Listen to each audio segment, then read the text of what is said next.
नमस्कार। आज हम मैक्रो इकोनॉमिक्स की दुनिया की सबसे बड़ी और सबसे दिलचस्प बहसों में उतरने वाले हैं।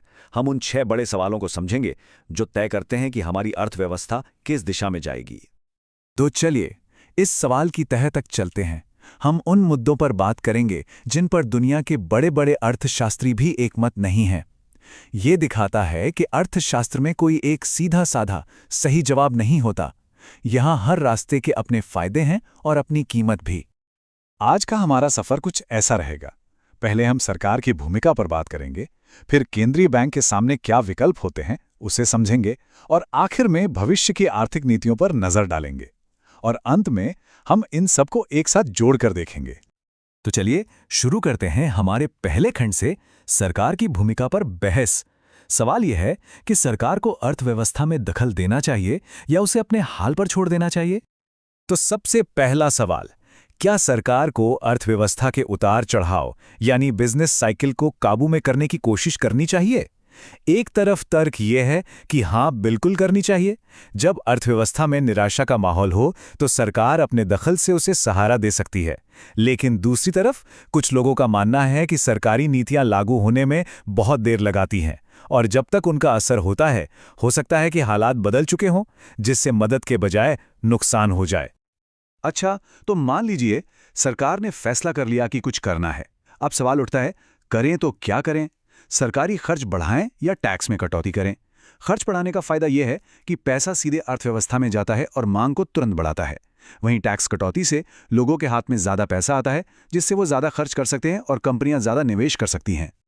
और सरकारी खर्च के खिलाफ जो एक बड़ी दलील दी जाती है वो इस बात में छुपी है कि अगर जल्दबाजी में पैसा खर्च किया गया तो वो बेकार की योजनाओं में लग सकता है, जैसे ऐसे पुल बनाना जिनकी कोई ज़रूरत ना हो।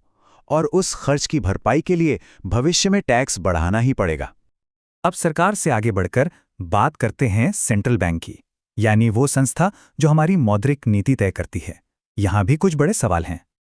क्या सेंट्रल बैंक को कुछ तय नियमों के हिसाब से चलना चाहिए या उसे हालात देखकर अपने विवेक से फैसले लेने की आज़ादी होनी चाहिए? देखिए, नियम अनुशासन लाते हैं और किसी भी तरह के राजनीतिक दबाव से बचाते हैं, लेकिन वहीं विवेक या आज़ादी किसी भी अचानक आई मुसीबत जैसे कोई महामारी या युद्ध से निपटने के लिए ज़रूरी लचीलापन देती है। अगला बड़ा सवाल, महंगाई यानी मुद्रास्फीति कितनी होनी चाहिए? क्या लक्ष्य जीरो इन्फ्लेशन का होना चाहिए? जीरो इन्फ्लेशन के समर्थक कहते हैं कि इससे महंगाई से जुड़े सारे छोटे मोटे खर्चे खत्म हो जाते हैं। लेकिन इसके विरोधी कहते हैं कि महंगाई को शून्य पर लाने के लिए जो गहरी मंदी झेलनी पड़ती है वो बीमारी से भी बदतर इलाज है। अब जरा इस नंबर पे गौर कीजिए। अनुमान यह है कि महंगाई दर में सिर्फ 1% की कमी लाने के लिए देश को अपनी 1 साल की जीडीपी का 5% तक कुर्बान करना पड़ सकता है। ये एक बहुत बड़ी कीमत है। महंगाई का एक बहुत ही दिलचस्प मनोवैज्ञानिक पहलू भी है। जरा सोचिए, इन दोनों में से कौन सी स्थिति ज्यादा आसानी से स्वीकार की जा सकती है? पहली, जहां महंगाई 0 है लेकिन सैलरी 3% कट गई, या दूसरी, जहां महंगाई 4% है लेकिन सैलरी 1% बढ़ गई? सुनने में भले ही अजीब लगे, लेकिन सच्चाई ये है कि आर्थिक नजरिए से दोनों का मतलब बिल्कुल एक ही है। दोनों ही सूरतों में खरीदने की असली ताकत 3% कम हो गई है, पर फिर भी हमें एक बढ़ोतरी ज्यादा अच्छी लगती है, भले ही वो महंगाई से कम हो। और इसी को अर्थशास्त्री कहते हैं मनी इल्यूजन या मुद्रा का भ्रम।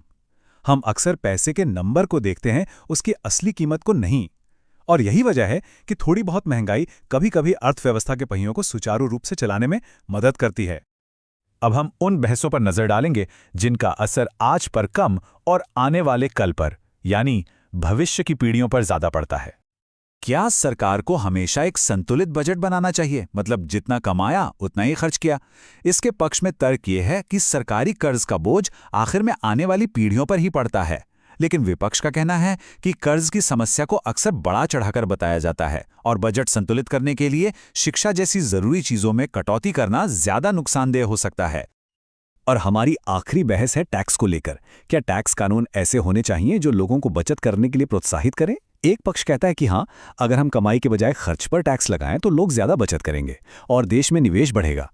वहीं दूसरा पक्ष कहता है कि ऐसे बदलावों का फायदा सिर्फ अमीरों को मिलेगा और बचत पर कोई खास असर नहीं पड़ेगा। तो इन सारी बहसों को सुनने के बाद हम कहाँ पहुंचते हैं? क्या कोई एक जवाब मिला? असल में हमने सही और गलत जवाब नहीं देखे। हमने देखे हैं कुछ बुनियादी समझौते, कुछ ट्रेड ऑफ्स। स्थिरता चाहिए या लचीलापन, आज की जरूरतें पूरी करें या भविष्य का बोझ कम करें। हर नीति इन्हीं सवालों के बीच एक संतुलन बनाने की कोशिश होती है। और ये सारी बातें हमें अर्थशास्त्र के सबसे बुनियादी और मशहूर सिद्धांत पर वापस ले आती हैं, there is no such thing as a free lunch. मतलब दुनिया में कुछ भी मुफ्त नहीं मिलता, हर चुनाव की एक कीमत होती है। तो इस पूरी चर्चा का मकसद जवाब देना नहीं बल्कि सोचने के लिए एक ढांचा देना था। एक जागरूक नागरिक होने का मतलब ही यही है कि हम इन समझौतों को समझें। तो अगली बार जब कोई किसी आर्थिक नीति की बात करें तो ये सवाल जरूर पूछना चाहिए कि यहाँ असली सौदा क्या है, चुनने के लिए क्या है और छोड़ने के लिए क्या। हमारे साथ जुड़ने के लिए धन्यवाद।